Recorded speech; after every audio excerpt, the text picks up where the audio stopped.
مارچ 1969 میں جنرل یحییٰ نے صدر ایوب کو استعفیٰ دینے پہ مجبور کیا اور چارج خود سنبھال لیا۔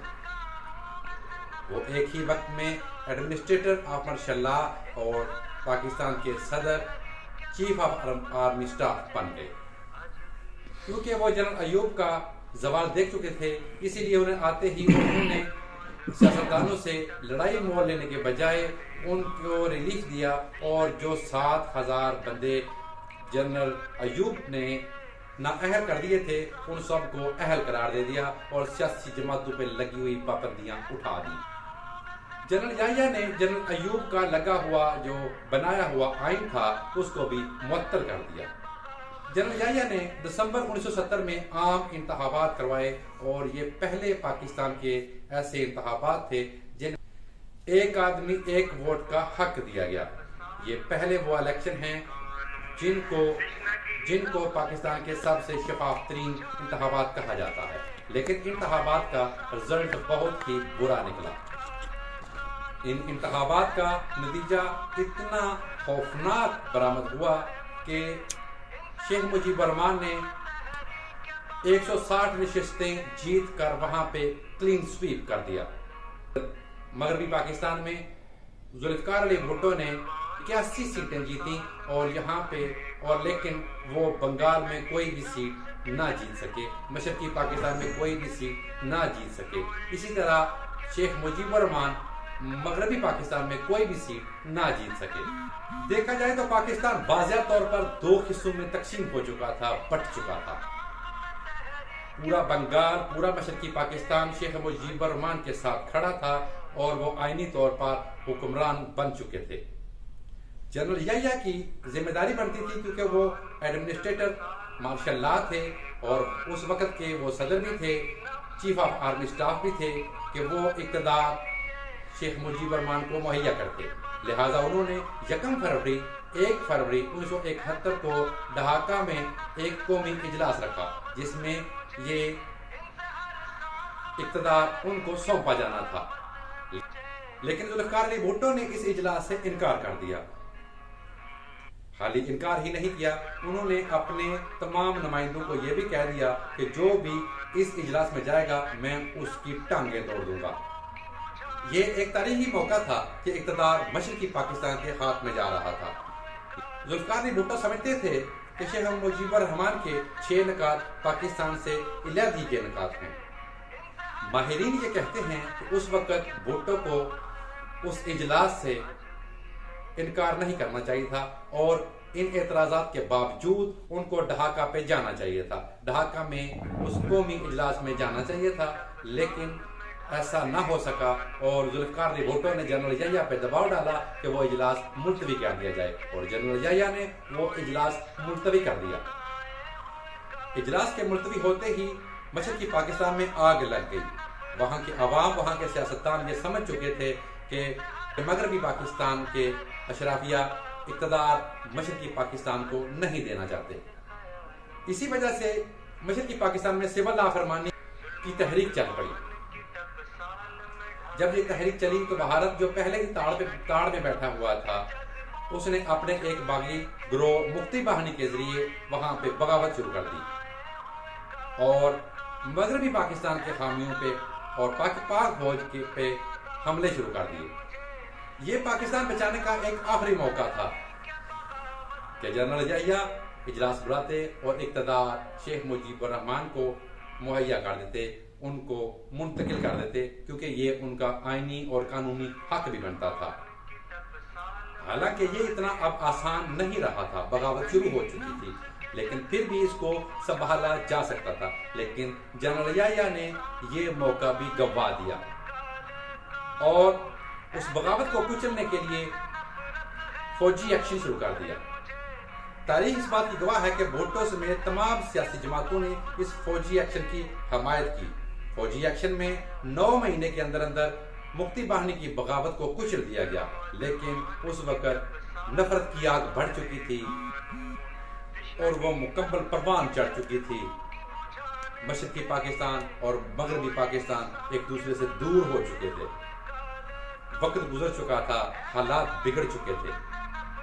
موقع کی تلاش میں بھارت نے جب اپنی سازش کو ناکام ہوتے ہوئے دیکھا تو بھارت نے انٹرنیشنل بارڈر کو کراس کر کے مشرقی پاکستان پہ حملہ کر دیا۔ پاک فوج کو چاروں طرف سے گھیر لیا گیا تھا، جغرافیہ ہمارے خلاف جا رہا تھا۔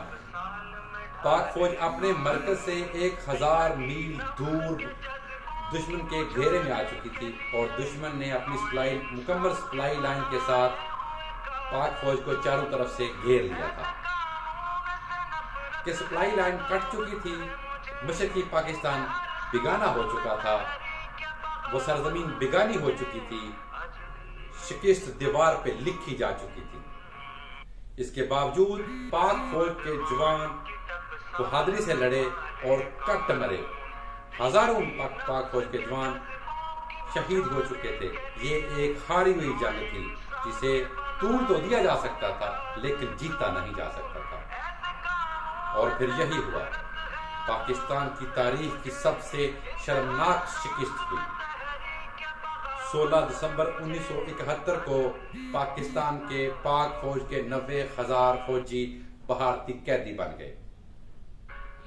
پاکستان ٹوٹ چکا تھا، مشرقی پاکستان اور مغربی پاکستان کے بجائے اب صرف پاکستان رہ گیا تھا۔ گو کہ کوئی بھی ملک ٹوٹنے یا توڑنے کی وجہ کوئی ایک شخص نہیں ہو سکتا، لیکن اگر اس شکست کو یا اس پاکستان کو، مشرقی مغربی پاکستان کو توڑنے کے ٹوٹتے وقت اگر کوئی شخص بچا سکتا تھا تو اس شخص کا نام ہے جنرل یحییٰ خان۔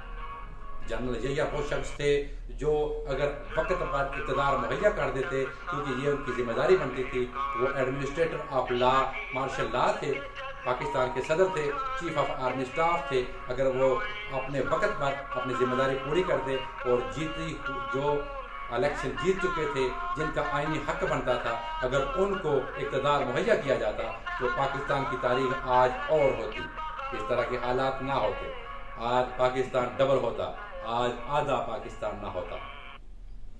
ایسا نہیں ہے کہ توڑنے یا ٹوٹنے کی وجہ صرف جنرل یحییٰ تھے، کیونکہ اس میں سینکڑوں عوامل شامل ہوتے ہیں، لیکن اگر بچا سکتے تھے، اس وقت فیصلہ کر سکتے تھے تو وہ صرف جنرل یحییٰ تھے۔ اس سانحے کے ساتھ ہی جنرل یحییٰ کے اقتدار کا سورج غروب ہو گیا اور چوتھے 5ویں دن انہوں نے ایک تحریری کاغذ پہ ایک تحریر لکھی اور اپنا اقتدار ذوالفقار علی بھٹو کے حوالے کر دیا۔ Zulfikar Ali Bhutto chief martial law, administrator اور دستور ساز اسمبلی کے سربراہ بن گئے۔ انہوں نے اقتدار سنبھالا اور جنرل یحییٰ کو نظر بند کر دیا۔ ذوالفقار علی بھٹو کی پھانسی کے 1 سال بعد اس واقعے کا، اس سانحے کا اہم کردار جنرل یحییٰ خان انتقال کر گیا۔ ادھر مشرقی پاکستان میں ایک سے بڑھ کر ایک فوجی بغاوت جنم لیتی رہی، یہاں تک کہ 1971 والے اس سانحے کے 4 سال بعد فوجی نوجوانوں نے شیخ مجیب الرحمان کے گھر میں گھس کر اس کا قتل کر دیا۔ یوں 10 سال کے اندر اس سانحے کے 3 اہم کردار جنرل یحییٰ خان، ذوالفقار علی بھٹو، شیخ مجیب الرحمان، تینوں موت کی وادی میں جا گئے۔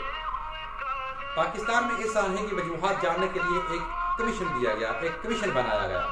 اس کمیشن کے سربراہ بنگال سے تعلق رکھنے والے چیف جسٹس حمود الرحمان صاحب تھے۔